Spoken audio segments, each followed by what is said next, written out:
Bueno, continuando con la parte de introducción a métodos espectroscópicos, entonces cabe aclarar el siguiente aspecto, ¿sí?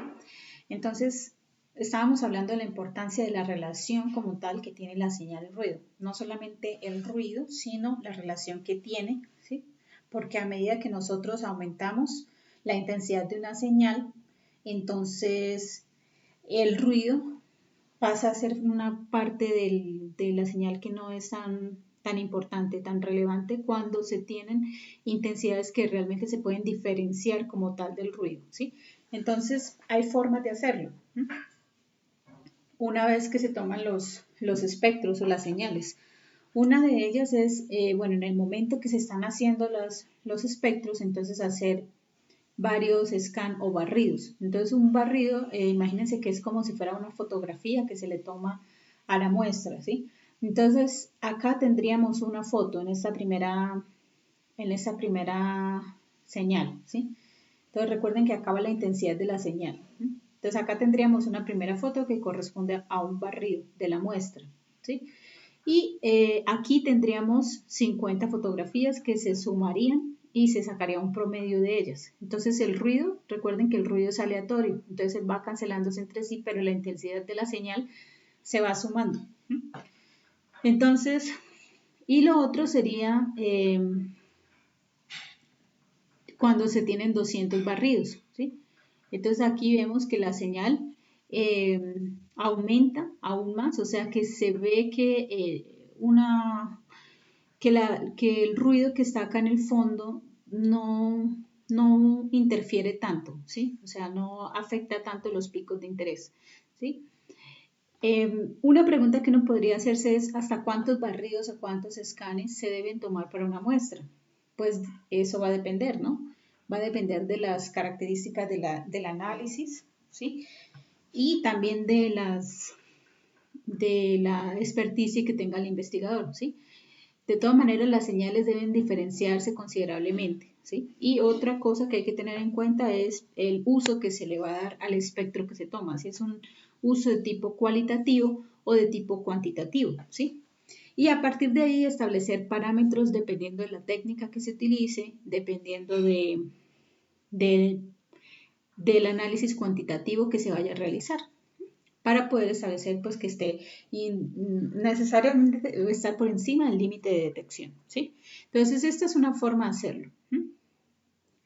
Y la otra forma de hacerlo es una vez que se toman las señales, entonces imaginémonos que nosotros hicimos varios barridos, pero al hacer los barridos no fue suficiente, ¿sí? Para acumular la señal de tal manera que la intensidad creciera lo suficiente en comparación del ruido. Entonces son muy semejantes la señal y el ruido como tal, ¿sí? Entonces, en este caso, también lo que se puede hacer es hacer una especie de smooth o limpieza de la señal. Entonces, por medio de programas, e incluso en algunos equipos también viene, pero si no, pues hay programas como Origin, en el cual se pueden hacer esa limpieza de la señal. Entonces, acá, por ejemplo, A sería la señal original y B, pues uno escoge el punto el nivel de smooth que va a ser, ¿sí? El nivel de limpieza. Entonces él lo que hace es suavizar las señales, que no se vea como tan ruidosa, ¿sí? En C tiene un grado de suavizado mayor y el D es el que tiene un mayor grado de suavizado. Esto es bueno porque pues los espectros se ven más limpios, pero hay que tener en cuenta, acá está el pero, ¿sí? De que si las señales están muy bajitas, tan bajitas que se acercan al ruido, hacer mucho smooth también me afectaría esa intensidad que ya de por sí es pobre, ¿sí? Porque recuerden que el smooth se hace sobre todo el espectro. Es decir, que eh, no caracteriza o no diferencia los picos de la intensidad. Coge todo el espectro de, digamos, acá hasta 200 a 700 nanómetros y todo lo que hace es hacerle la limpieza, ¿sí? Entonces, tanto pierdo señal del ruido, pero también pierdo la señal de interés, ¿sí? Entonces, aquí hay que establecer como analista un criterio que me permita utilizar esta herramienta Smooth y también que me permita utilizar la herramienta de hacer barreduras o escáner de muestra. ¿Por qué? Porque si hay análisis que son muy costosos y cada scan demora bastante tiempo, ¿sí?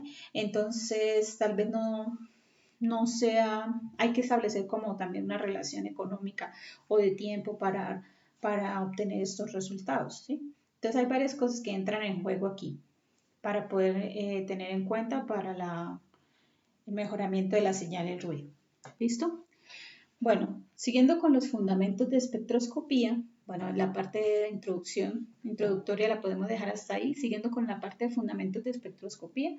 Entonces recordemos un poquito lo que tiene que ver con la radiación electromagnética. Entonces la radiación electromagnética tiene dos componentes, ¿sí? Tiene un campo magnético y un campo eléctrico que son perpendiculares entre sí. Acá en esta gráfica de la radiación electromagnética podemos ver la dirección de propagación, ¿sí? Entonces ellos son perpendiculares entre sí. Para la parte espectroscópica, la componente que se trabaja o que afecta o que influencia las señales espectroscópicas está relacionada con el campo eléctrico, es decir, que de las dos componentes que tiene la radiación electromagnética es el campo eléctrico y no el magnético, es el campo eléctrico, el que va a entrar a interactuar con la muestra y el que se aprovecha para los diferentes fenómenos físicos que finalmente me dan intensidades de señal con las que yo puedo hacer un proceso de cualificación o cuantificación de los analitos de interés. Entonces, acá en el campo eléctrico, bueno, también es una onda. Acá tenemos la otra magnitud que sería tiempo-distancia. ¿Sí? Y acá, bueno, viene siendo el campo eléctrico. Recuerden que una onda, bueno, entonces tiene una longitud de onda, que es la distancia que hay entre valle y valle o entre cresta y cresta, ¿sí? Y la amplitud es cuál es el máximo que tiene este valle o esta cresta, ¿sí? El punto máximo sería la amplitud de la onda. Bueno, hay otros términos como lo que son la relación entre la frecuencia y la longitud de onda. Entonces, la frecuencia es el número de veces que un valle o una cresta o un punto específico, una onda pasa por un punto determinado, ¿sí? Y en el tiempo en que ocurre. Y la longitud de onda, bueno, viene siendo la distancia como tal. Acá tenemos una relación entre frecuencia y longitud de onda que va a ser igual a C, donde C es igual a la velocidad de la luz en el vacío, que es 2,99 por 10 a la menos 8 metros sobre segundo, ¿sí? Ahora, cuando no estamos en el vacío, cuando hay un medio de propagación, esa relación entre frecuencia y longitud de onda hay que tener en cuenta que C, que viene siendo la velocidad de la luz, se va a dividir sobre n, que en este caso es el índice de refracción del medio de propagación en el que se encuentra la onda. ¿Listo? Continuando, bueno, entonces acá tenemos una descripción de una onda, ¿sí? Entonces, donde y va a ser igual a A, que sería la amplitud de la onda, por la función de la onda, ¿sí? Y acá tendríamos que omega viene siendo la velocidad angular y que puede definirse en términos de frecuencia como 2 por pi por nu, ¿sí? Bueno, aquí este ejemplo es porque, bueno, podemos tener una onda que me lleve otro tipo de señal, otro tipo de información que también está en forma de onda, ¿sí?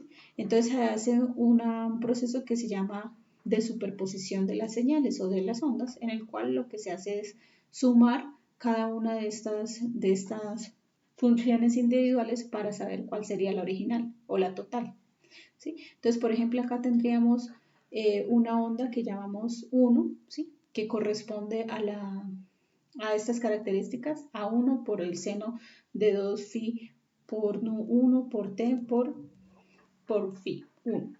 Y aquí 2 y así sucesivamente. Entonces al final, cuando se suman, obtendríamos esta onda que está acá, que es más grande que contiene las demás. Eso sería en el caso de una interferencia que es constructiva, es decir, que la intensidad de la señal se amplifica, ¿sí? Pero también puede ser una interferencia destructiva. ¿Cómo sería una interferencia destructiva? Si la onda 1 tiene esta posición y la onda 2 en vez de ir hacia arriba iría hacia abajo, ¿sí? Entonces al sumarse las dos ondas pues se cancelarían en algunos puntos o se disminuirían en algunos puntos y eso me disminuiría la intensidad de la señal de respuesta, ¿sí? Bueno, esto hasta aquí, bueno, se me había olvidado decirles que el caso de la radiación electromagnética tiene dos formas de verse, ¿sí? Una que es como si se comportara en forma de ondas y la otra que es como si se comportara en forma de corpúsculo. A este fenómeno se le llama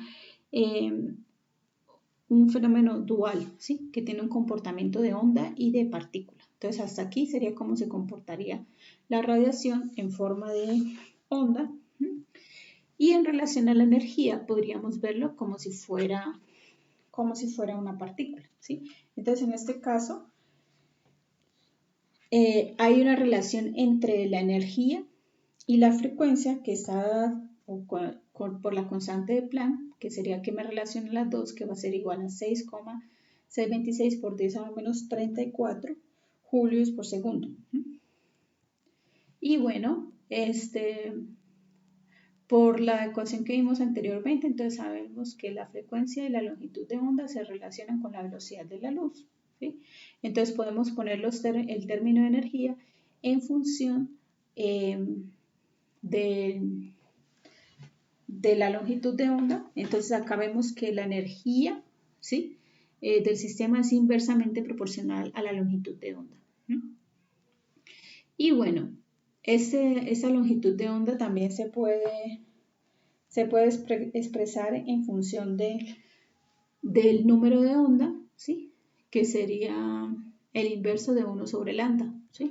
Entonces el número de onda sería 1 sobre lambda y se puede expresar de esa manera. Entonces acá veríamos por esta expresión que aunque la energía es inversamente proporcional a la longitud de onda, es directamente proporcional al número de onda. Esto es importante porque en los espectros que nosotros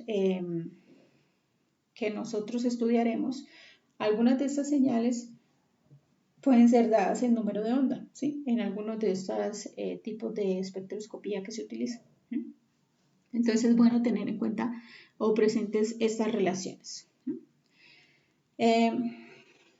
Bueno, y hablando de eso, pues entonces hablamos del espectro electromagnético, ¿sí?